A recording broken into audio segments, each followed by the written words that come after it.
छोट्या छोट्या गोष्टीचं कधी कधी आपलं मन मोठं भयानक चित्र खूप तयार करतं. म्हणजे घटना छोटीशीच असते पण आपलं मन त्याला मोठं स्वरूप देतं. ह्यालाच आपण कॅटास्ट्रॉफिक थिंकिंग असं म्हणतो. It is a type of cognitive error. म्हणजे असं काय की घटना छोटी आहे, म्हणजे जर मिस्टरांनी फोन नाही उचलला तर काही वाईट झालं असेल का, काही घटना घडली असेल का, अशी विचारांची चेन सुरू होते. परीक्षेमध्ये कमी मार्क पडले, आता मी फेल झालोय, मग आता मी प्रत्येक वेळी फेलच होणार, मी फेलियरच आहे, माझ्या आयुष्यात काहीच होऊ शकत नाही, जाऊ दे मी आता काहीच करत नाही. ओके, प्रेझेंटेशन द्यायला गेलो, प्रेझेंटेशन वाईट झालं, त्याच्यामुळे प्रमोशन माझं मुकलं. पण आता काय होणार, माझं प्रमोशन गेलंय माझ्या हातातनं, म्हणजे आता माझे जॉब पण जाणार, सगळ्याच गोष्टी वाईटच होत आहेत माझ्यासोबत, मी एकदम फेलियरच आहे. एक घटना असते, त्या घटनेवरनं आपण काय विचार करतो की आपलं कन्क्लुजन काय असतं की सगळ्याच गोष्टी वाईट असतात आणि आपण लगेच वाईट विचार करायला लागतो. यालाच आपण कॅटास्ट्रॉफिक थिंकिंग असं म्हणतो. It is a type of thinking error और कॉग्निटिव्ह डिस्टॉर्शन.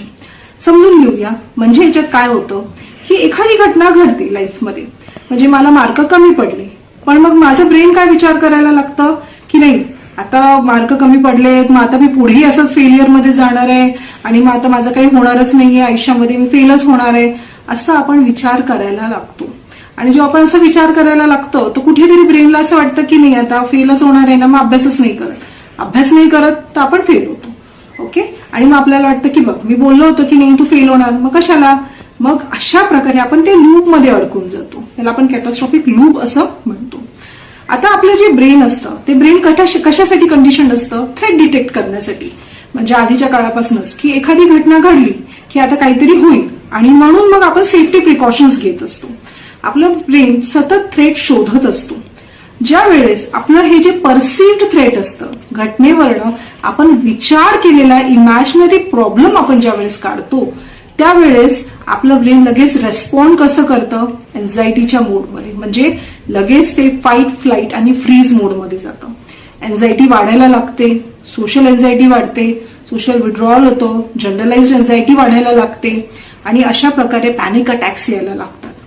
आपल्याला असं वाटतं की काही घडत नाहीये लाईफमध्ये चांगलं, छोटीशी घटना घडली, आता सगळं वाईटच होणार आहे आणि म्हणून त्याच हिशोबाने आपलं मोटिवेशन कमी होतं आणि डिप्रेशनचे सिम्पटम्स दिसायला लागतात. म्हणजे तुम्ही विचार करा की एक थिंकिंग पॅटर्न आपलं पूर्ण आयुष्य कसं काही रुईन करून देतं. आपलं आयुष्य सगळीकडे खराब व्हायला लागतं. मग आता आपण हे थांबवू कसं शकतो? डेफिनेटली थांबवू शकतो जर आपण आपले थिंकिंग पॅटर्न्स ओळखले आणि ते बदलायचा प्रयत्न केला. सगळ्यात पहिले इम्पॉर्टंट काय, जस्ट टेक अ पॉज. 2 मिनिटं व्हिडिओ पॉज करा आणि विचार करा की मी कुठल्याही लाईफच्या चॅलेंजेसला कसं हँडल करतो किंवा मी कसं बघतो चॅलेंजेसकडे. आता life is very uncertain.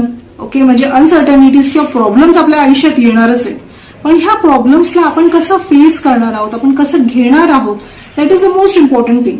So for that what is important is you should practice mindfulness. Mindfulness छान प्रॅक्टिस करा. झोप छान घ्या.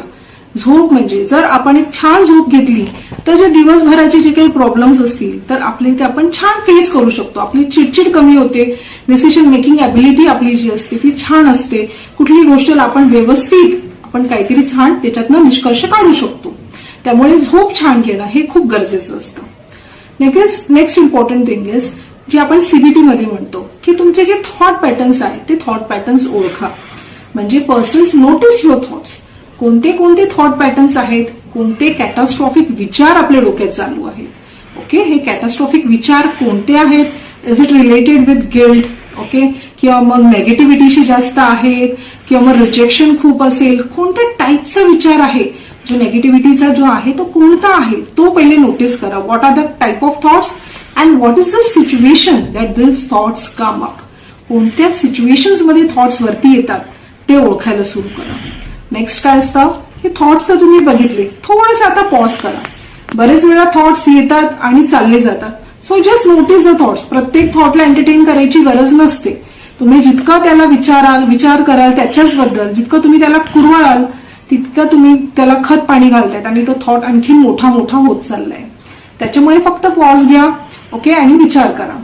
Challenge the thoughts. चॅलेंज म्हणजे replace this existing thoughts with something powerful or some meaningful positive thoughts.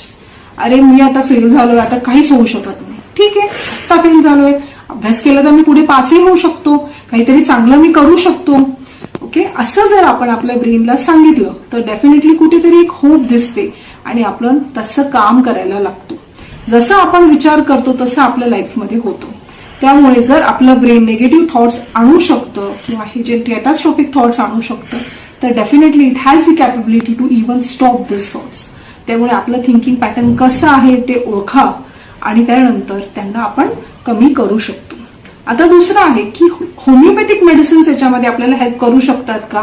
तर yes, definitely homeopathic medicines जे आपण constitutional medicines देतो त्या मेडिसिन्सनी आपलं हे जे थिंकिंग पॅटर्न असेल किंवा जी आपली एन्झायटी असेल, डिप्रेशन असेल ते कमी होण्यास नक्कीच मदत होते. त्याचबरोबर काउन्सिलिंग सुद्धा काम करते.